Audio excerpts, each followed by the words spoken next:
Caleb, in this particular fight right here, Ortiz and Wilder, what are you looking for? What are you looking for to happen? I don't think it's going 12 rounds, so I think we can all agree on that. I think somebody's getting knocked out. We all know what Deontay is capable of. You got Luis Ortiz. He's working with my strength and conditioning coach, Larry Wade, who also works with Sean Porter. You know, he always comes in shape. Badu Jack. He's looking trim, he's looking lean, he's looking mean. So it's gonna be fireworks. And like they said, like Deontay was saying, I wouldn't blink. Somebody's getting knocked out. So have you seen any of the work that Ortiz has done with Wade? I don't know if you've been around for any of it. If it's anything like what he got me doing, then it's tough. So said it had him throwing up at some points. So. Well, he ain't made me throw up yet, so I don't know about that. But, he's a little bit different from. But he's a bigger dude, though, you know. So and he's a little bit older than me as well. So, but I'm sure they're working hard. He's got a great camp around him. Great manager, Lisa Kugas, who's my manager as well. So it's gonna be a great fight. It's gonna be fireworks, for sure. So if you had your choice, what would be the next 3 fights for you? Myself? Yourself. It was just you. you. First. Huh? It'd be David Benavidez first. Okay. And I would unify. And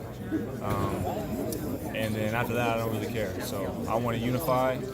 Well, I guess I want to be the first undisputed super middleweight champion in the world. So there's never been an undisputed super middleweight, and I plan on being the first. So if Canelo wants to, I feel like it'd be easier for Canelo to make fights with the likes of like Callum Smith and Billy Joe Saunders. He could become a unified super middleweight champion, and I could fight David, become a unified world champion, and then we could fight for all the marbles. So in a perfect world, I guess that's how I would see it going. What are your takeaways from the Terrell fight with David Benavidez? Not too much that I didn't already know. An older Darrell who, even in his prime, didn't have defense like mine. Can't box as good as me. I don't think his IQ is as good as mine. Agree to disagree if you like. And, in the past 2 of his 3 fights has had horrible cuts over his eyes, so that was kind of bound to happen as well. But he was having some success with some simple stuff. And, of course I'm supposed to say this, but I think he put me in there. I think it's a different story. And everything I've said thus far, I've shown and I've proved. So you should believe what I'm saying. To get him right quick. Yeah. So when you saw the fight with Canelo, what impressed you, and what you think that you could do to Canelo, since you know what I'm saying? Canelo? Yeah. With the Kovalev fight? Yeah, with the Kovalev. I haven't watched it all the way through yet. You haven't watched it all? I have not. I'll be honest with you guys. Well, I'll tell you, he didn't throw that many punches. So. I think with the a statement came out. Did Kovalev come out with a statement? Yeah, about. Is that true? He's impossible. Okay, so he's. It was impossible to win. Okay. Well, said he wasn't ready after the short turnaround. Back-to-back camps. Well, he's in there with someone who's not willing to do whatever it takes to get his hand raised. And I'm a guy who's willing to do whatever it takes to get his hand raised. There's no depth that I'm not willing to go to get my hand raised. So. That's right. Do you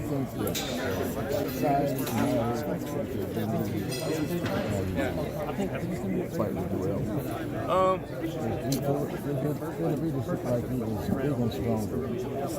I mean, he gets up to like 230 pounds in between fights, so he's probably always going to be the bigger guy if he's fighting at 168. But David, that's what quite a bit of people telling me 220. Damn. Yeah. So, but I'm not with him when he steps on the scale. So you know what I'm saying. I'm not trying to sit here but he gets big. So. What do you think that Durrell did wrong?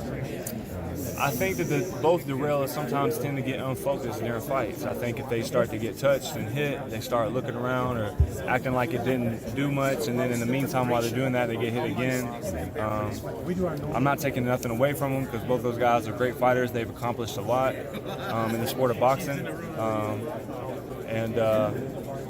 but I think they're getting a little bit older.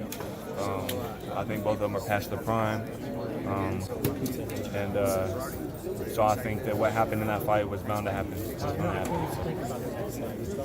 Since your last fight, did you get married? Weren't you getting married? Yeah, married. Feeling like a whole grown man and everything. Got a dog and everything. So, but yeah, married. Everything's going smooth. But I was running on my honeymoon. I'm ready to go now. So I'm not far from fight weight. I'm ready to go whenever they want me to go. So. Took the wedding back home, didn't you? Yep, back home in Nashville. So what made the decision? Just feel right. My grandparents, they can't really travel. I got some family back home, and a lot of her close family could, and so just wanted to take it back home, and that way both, all our families could be there together. And great time, beautiful time. You beat Mike Lee.